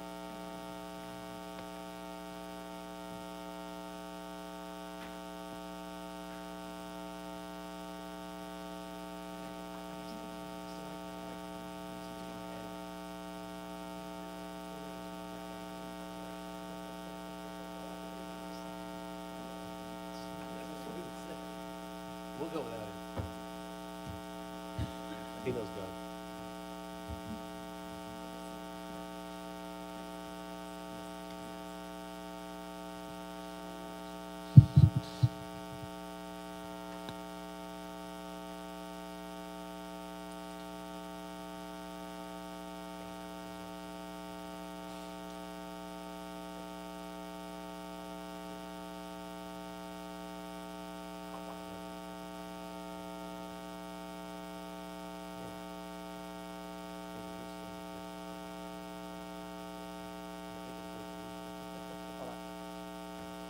Good evening.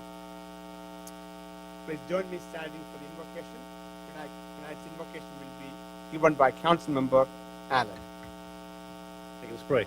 Father God, we thank you for this day that we can be here to serve. Father, we thank you for this day that we can live in this nation, in this country. And Father, we thank you for your Son, Jesus Christ. Father, be with us tonight as we do business for the town. Guide us, direct us. Father, be with our entire country as it's going through a change. Father, we ask that you put your hand upon everybody, that you bring peace and happiness and humbleness, Father. We love you. We thank you for all you've done. In your name we pray, Father. Amen. Amen. Please join me standing for the Pledge of Allegiance. I pledge allegiance to the flag of the United States of America and to the republic for which it stands, one nation, under God, indivisible, with liberty and justice for all. Please be seated.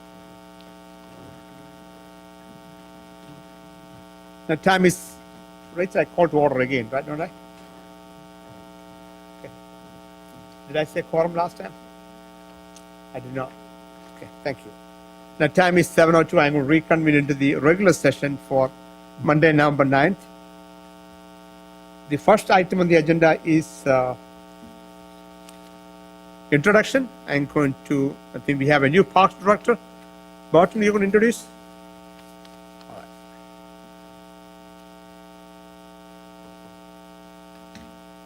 Mayor and Council, good evening. Good evening.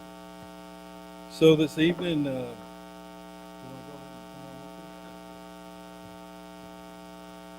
just wanted to introduce John Douthit as our new Parks Director. JD's has almost 23 years of experience in parks operations, maintenance, recreational program development, and project management. He helped oversee construction of a rec center and several sports fields.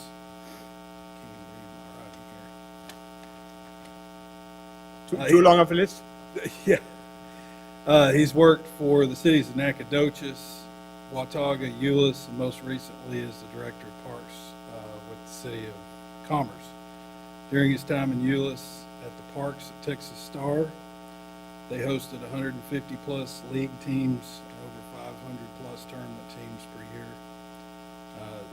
JD is a member of the Texas Turfgrass Association and a certified professional sports manager with the Texas Amateur Athletic Foundation and the Texas Recreation and Park Society. So we're excited to have him. Welcome, JD.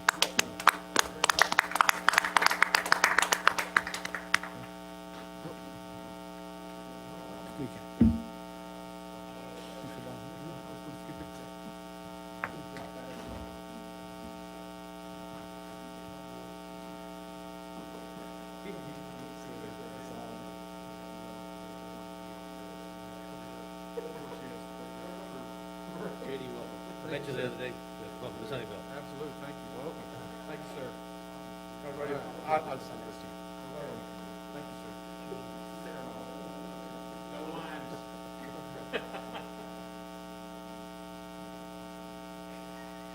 So what?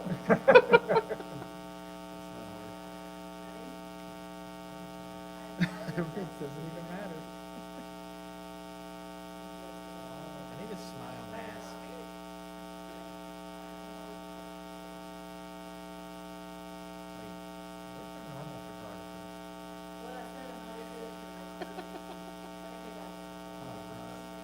The angle JD, really welcome. different because you're taller. Welcome, JD.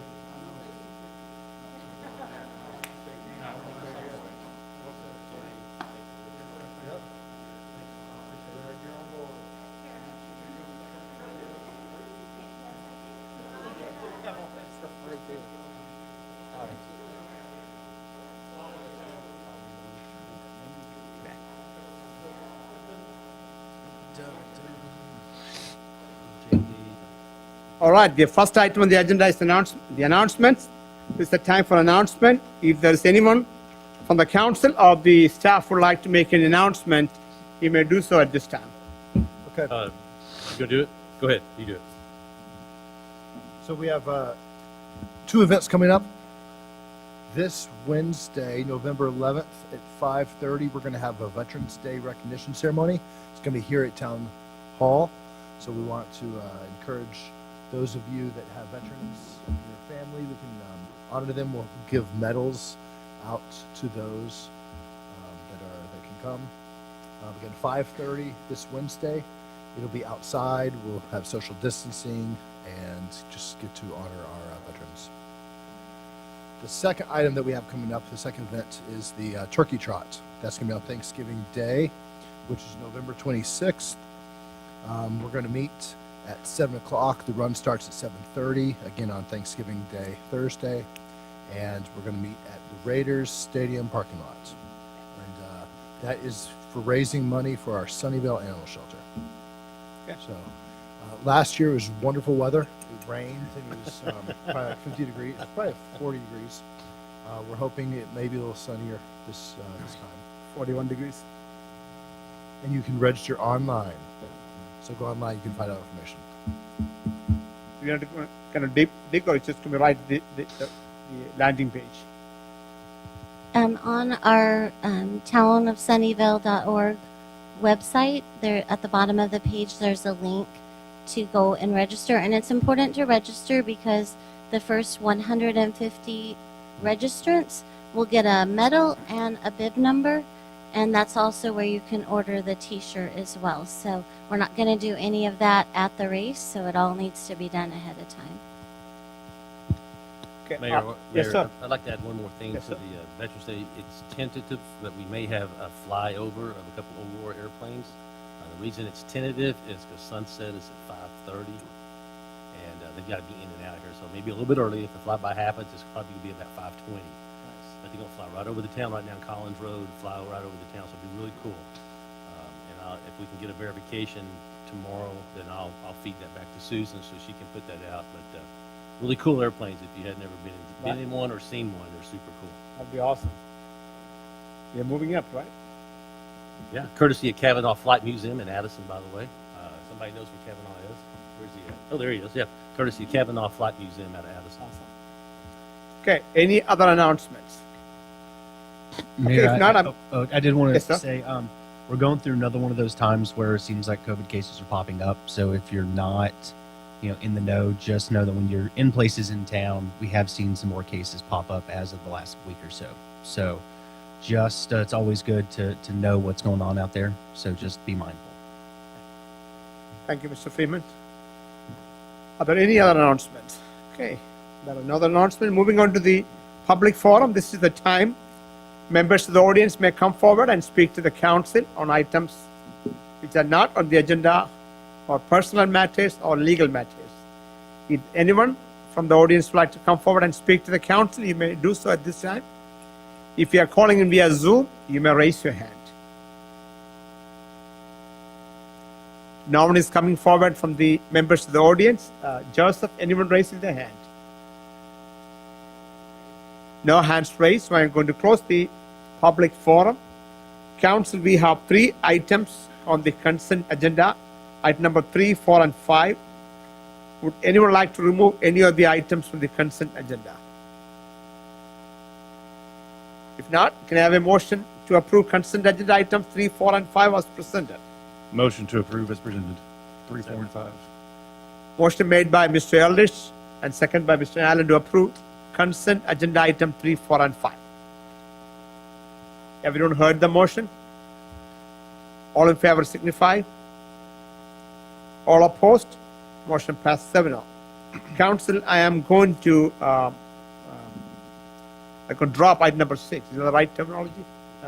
Drop is not the right term. We talked about removing the Larkin Road from the project list, so I'm going to remove that item number 6 from our discussion.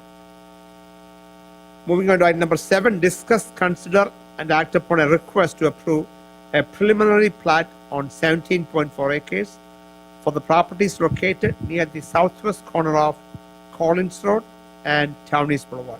Have you, Charles? Yes, sir. Good evening, sir. Good evening, Mayor and Council. At the southwest corner of Collins Road and Town East Boulevard, there's 5 lots totaling roughly 17 acres that are zoned single-family 1. Currently, 3 of the lots have been developed, and the applicant is requesting a preliminary plat to redraw the property lines so that all lots conform to the SF1 requirements. This would allow future development on the 2 undeveloped lots.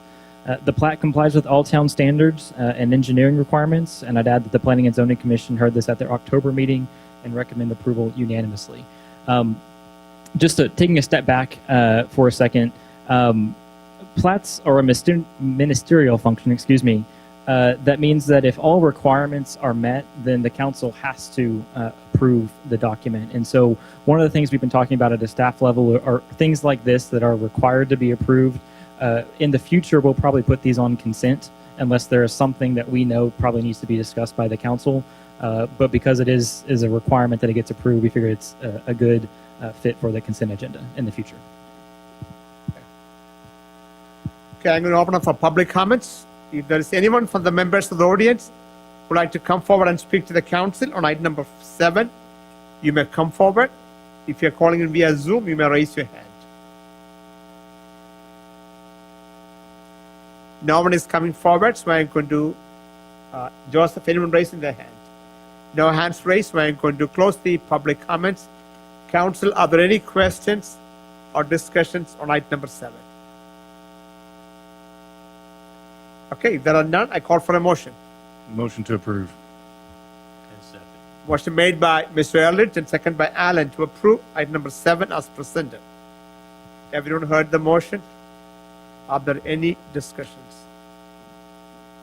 If there are none, I call all in favor signify. All opposed? Motion passed 7-0. Council, we are coming to the end of this long meeting. Item number 8, Mayor and Council request for future staff updates and agenda items. Mayor, I have one request. Susan may know this already. I'd like to know when they're going to start the expansion of 80. I heard that is maybe happening right after the first of the year, so I'd just like to see if we have an update on when that Highway 80 expansion is going to start.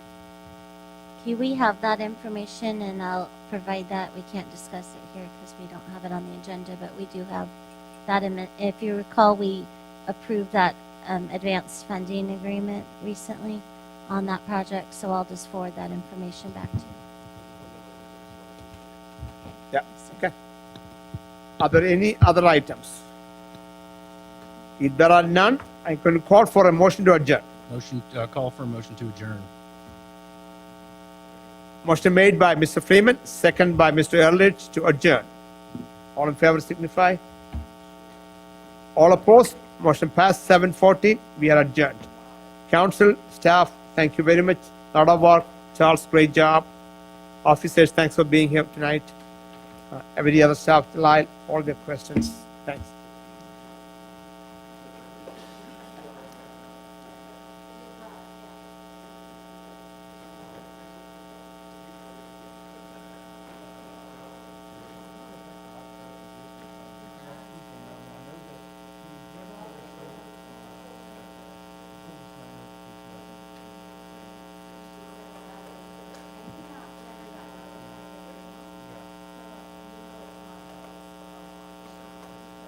By the way, that is the longest 12-minute reading of all time.